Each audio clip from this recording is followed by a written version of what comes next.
कि केरला के अंदर किसी एक समुदाय विशेष को खुश करने के लिए सड़क के ऊपर जब पूरे स्टेट का यूथ प्रेसिडेंट आके गाय का गला काटता है, सबको अपने बच्चों को नाम रखने का हक है, लेकिन तैमूर कोई रखता है तो दर्द होता है।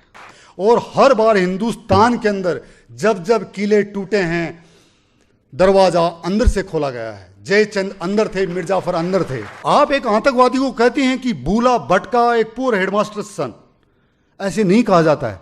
जब राजदीप सरदेसाई पार्लियामेंट के अंदर जाके कहता है कि टेरर अटैक हो गया है, सबसे जल्दी अंदर घुसिए और हंस रहे शाम को जल्दी पार्टी करेंगे, ड्रिंक करेंगे। चला मैं किसके लिए मर रहा हूं यार? मैं क्रॉस द बॉर्डर, मेरे माँ बाप, बीवी, बच्चे, भाई बहन, यार दोस्त सब छूट गए। जय श्री राम दोस्तों अपोजिशन पार्टी इंडिया को डिफेम करने का एक भी मौका नहीं छोड़ती, चाहे वो भाई राहुल गांधी का देश या विदेश में India is a union of state का नैरेटिव फैलाना हो, और उसकी भारत जोड़ो यात्रा पूरे देश से निकलती है, लेकिन अरुणाचल प्रदेश जिसको चीन अपना हिस्सा बताने की कोशिश करता है वहां से नहीं निकलती। चाहे वो 370 पे सुप्रीम कोर्ट में केस लड़ना हो, चाहे फिर वो भाई केजरीवाल का भारतीय सेना पर सवाल उठाना हो, या फिर वामपंथी और लेफ्टिस्ट का भारतीय सेना को रेपिस्ट बताना हो। इस देश विरोधी षड्यंत्र को मेजर सुरेंद्र पुनिया ने मिट्टी में मिला दिया है। ये वीडियो हर एक सनातनी और देश प्रेमी को जरूर देखनी चाहिए। और दोस्तों, वीडियो अच्छी लगती है तो इसको ज्यादा से ज्यादा शेयर करना और लाइक करना। चलिए शुरू करते हैं आज की डिबेट। जब देश आजाद हुआ तब ये नैरेटिव पैदा किया गया ना कि देश के मुसलमान हिंदुओं के साथ नहीं रह सकते। ये नैरेटिव जो था ना कि हिंदुस्तान के दो टुकड़े कर दिए गए, वो बात अलग है कि उस नैरेटिव के पीछे एक दूसरा नैरेटिव था कि कुछ लोगों को यहां छोड़ा जाए ताकि इस देश के फिर टुकड़े किए जाएं। ये अगला नैरेटिव था। ये जो नैरेटिव है यही तो था ना कि एक आदमी खुद को ही भारत रत्न दे देता है, और जो उससे भी ज्यादा मजबूत आदमी जिसने इस देश की संरचना की, जिसने इस देश का जो मानचित्र जो आप हम देख रहे हैं जिसको खड़ा किया, उस आदमी को बुला दिया गया। ये नैरेटिव तो था, और क्या था। और यहां पे एक वर्ड यूज किया गया कि सोशल मीडिया इन्फ्लुएंसर्स, जो इस देश के खिलाफ, जो इस देश की संस्कृति के खिलाफ, यहां की परंपराओं के खिलाफ, इस झंडे के खिलाफ, इस देश की संपूर्णता के खिलाफ जो काम कर रहे हैं सोशल मीडिया पे, वो राष्ट्र विध्वंसक हैं। उनको आप दूसरी साइड के सोशल मीडिया इन्फ्लुएंसर मत बोलिए। उनका जो यूनिटी है, उनका जो प्रतिबद्धता है अपने कोज के लिए, वो इतनी ज्यादा स्ट्रांग है कि उसको आप तोड़ नहीं पा रहे हैं। उसका कारण क्या है? उसका कारण है कुछ हमें सोशल मीडिया का थोड़ा सा शायद नॉलेज नहीं है कि ये कैसे काम करता है। दूसरा, शायद हम यूनाइटेड नहीं हैं इसलिए। और तीसरा, हमारे पीछे कोई बहुत बड़ा फंडिंग या पावर नहीं है। उनको फंडिंग मिलती है इस चीज़ की कि वो चरस पिएं, गांजा पिएं, देश के खिलाफ लेकें, वो देश के खिलाफ नारे लगाएं, इस चीज़ के पैसे मिलते हैं। और अगर आप इतनी तेज भारत माता की जय बोल रहे हो तो आपको सिर्फ सांस के अलावा, पानी के अलावा मैं कुछ नहीं दे सकता भाई। तो प्रॉब्लम यहाँ है। मेरा सगा भाई वो मेरे से पूछता है कि यार ये तू तो भाई स्पेशल फोर्सेज में, तेरी यूनिट ने सर्जिकल स्ट्राइक की सही में किएगा? ये मेरा भाई पूछता है मेरे से। मैंने कहा क्यों, क्या हुआ? बोला केजरीवाल, राहुल गांधी कह रहे हैं कि वो तो फेक है। Can you imagine? कौन है ये लोग? ये इसी देश के लोग हैं। ये आपके विपक्ष के नेता हैं। राजनीतिक प्रतिद्वंदता होनी चाहिए, जम के लड़ो, चुनाव लड़ो, जो विरोध करना कीजिए आप, लेकिन आपने देश की जो सबसे क्रेडिबल इंस्टीट्यूशन है आर्म फोर्सेज, आपने उसके ऊपर थूक दिया सबके सामने। आपने कह दिया कि सर्जिकल स्ट्राइक फेक है। सर्जिकल स्ट्राइक फेक कहने का मतलब यह नहीं होता कि नरेंद्र मोदी फेल है। इसका मतलब होता है भारत की सेनाएं फेल हैं, उनके ऊपर किसी का कोई भरोसा नहीं है।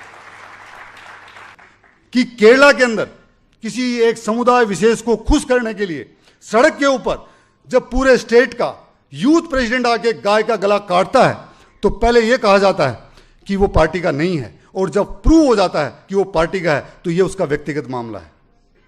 ऐसा नहीं होता। फिर आप उसको घर पे लेके किस लिए लेके आए थे? आप किस लिए उसके साथ, और अभी भी पार्टी में क्यों नहीं निकाल देते आप? ये सब डिजाइंड है। कुछ लोगों ने मेरे को कहा कि सैफ अली खान का जो बेटा है उसका नाम तैमूर है। सबको अपने बच्चों को नाम रखने का हक है, लेकिन तैमूर कोई रखता है तो दर्द होता है। तैमूर नाम रखा नहीं गया है, यह आपको बताया गया है। यह आपको बताया गया है कि वो कौन आदमी था तैमूर। जिसने आपके पूर्वजों के गले काटे, और जब 1.25 मन जनेऊ इकट्ठी होती थी तब वो खाना खाता था।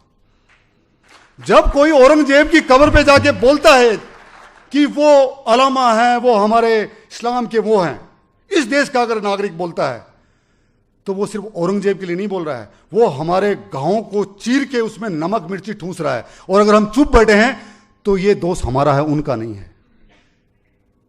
औरंगजेब इस देश का नायक नहीं हो सकता, डॉक्टर कलाम इस देश का नायक है।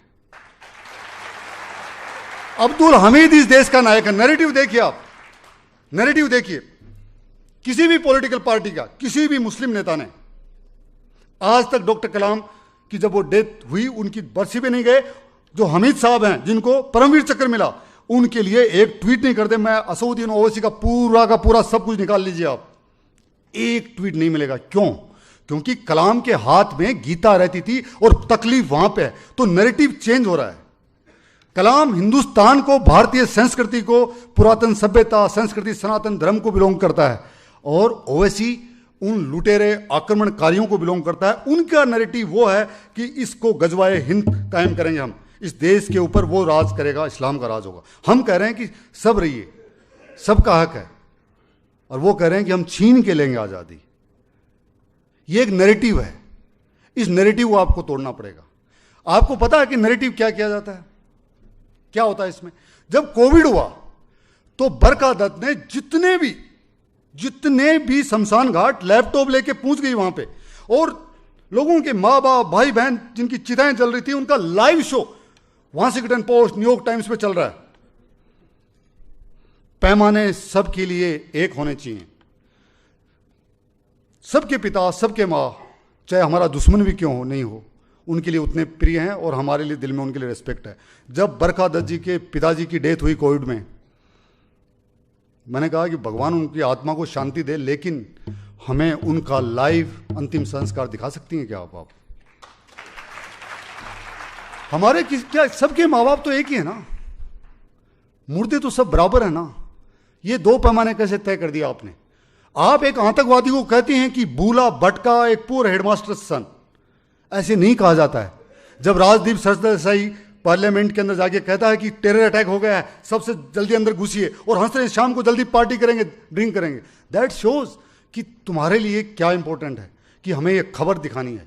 तुम्हारे दिल में इतना भी नहीं हुआ कि देश के पार्लियामेंट पे अटैक हो गया और तुम करो पार्टी करेंगे। इस देश की कॉमर्शियल कैपिटल में अटैक किया गया।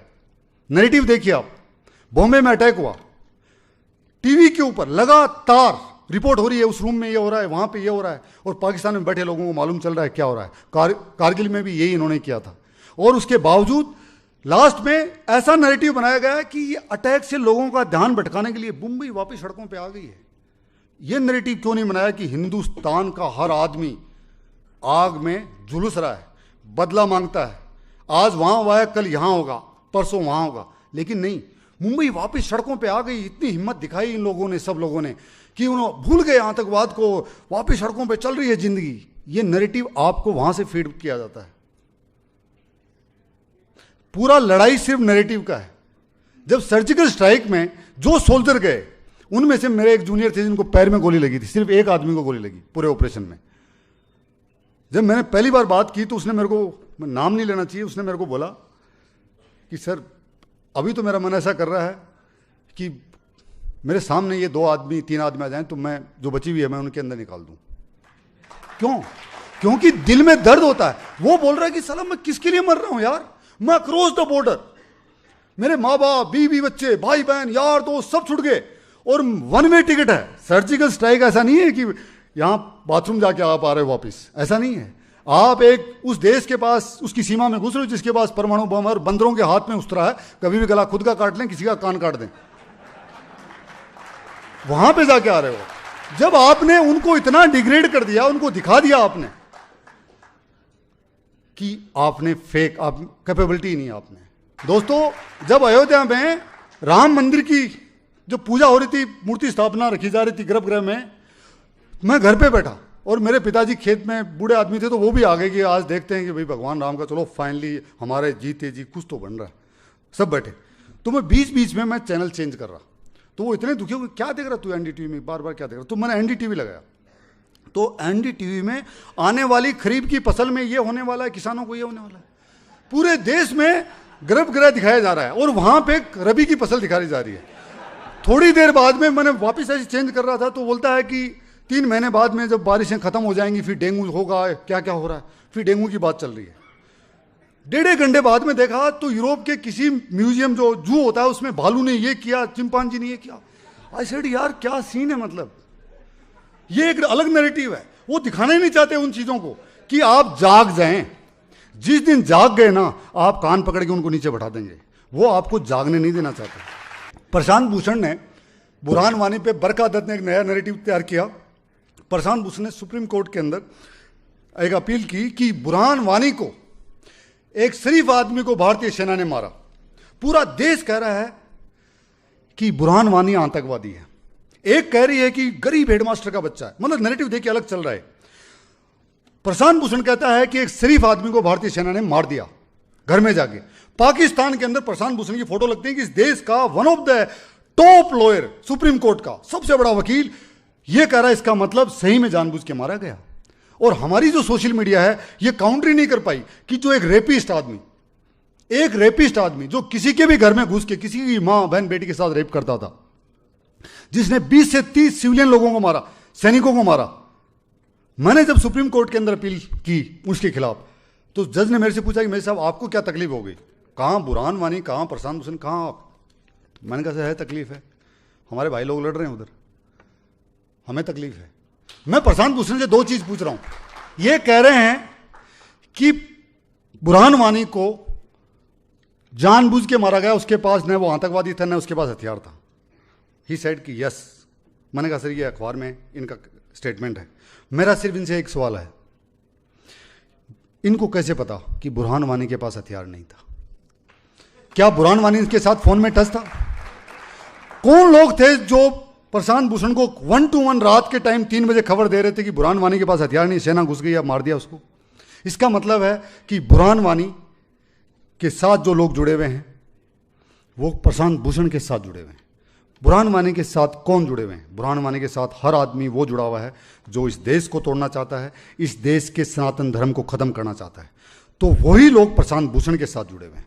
देश को बाहर से नहीं तोड़ सकते आप, सेनाएं इतनी मजबूत हैं कि वो उसका मुकाबला कर लेंगी, लेकिन देश के अंदर जो हो रहा है, डेमोग्राफी जो चेंज हो रही है, केरला में, बंगाल में, कश्मीर में पहले हो गया था, ये जो असंतुलन हो रहा है और जो फोर्स रिलीजियस कन्वर्जन हो रहा है, अगर आपने नहीं रोका तो थोड़े दिनों में, थैंक यू वेरी मच, बता रहा हूं, सही बता रहा हूं, बुरा मत मानना, ऐसा होगा, घरों से निकाला जाएगा, किया जाएगा।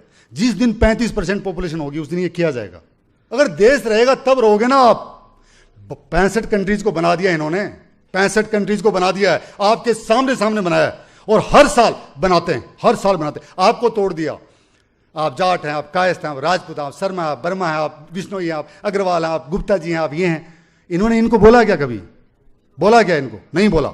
एक साथ खड़े होते हैं और दिन में 5 बार आपके मुंह पे बोलते हैं कि हम ही हम हैं, बाकी कोई नहीं है, और जो हमें नहीं मानता उनको हम नहीं मानते, उनको खत्म करेंगे। आपके मुंह में बोलते हैं यार, आप कहां की बात कर रहे हो आप? और हर बार हिंदुस्तान के अंदर जब जब किले टूटे हैं, दरवाजा अंदर से खोला गया है। जयचंद अंदर थे, मिर्जाफर अंदर थे। आज भी अगर हिंदुस्तान अगर पीछे जाएगा तो अंदर से, अंदर के लोग, बाहर की नहीं, बाहर सेना लड़ लेगी, बाहर सेना लड़ लेगी। मैं आपको बता रहा हूं, इतनी मजबूत है सेना। चाइना को दिखा दिया और पाकिस्तान को कभी भी दिखा सकते हैं और पाकिस्तान भी टूटेगा, लेकिन अंदर से बचाने की जिम्मेदारी आपकी है। आप सोल्जर हैं, आप धर्म रक्षक हैं, आप राष्ट्र रक्षक हैं, ये जिम्मेदारी दोस्तों आपकी है। अगर दोस्तों आप इस वीडियो में अभी तक बने हुए हैं तो वीडियो को ज़्यादा से ज़्यादा शेयर करना, क्योंकि आपके और हमारे शेयर करने से अगर एक हिंदू भी जाग जाता है तो भाई सनातन के लिए बहुत बढ़िया योगदान होगा। दोस्तों ऐसी वीडियो देखने के लिए चैनल पर बने रहें, चैनल को सब्सक्राइब करें। जय हिंद।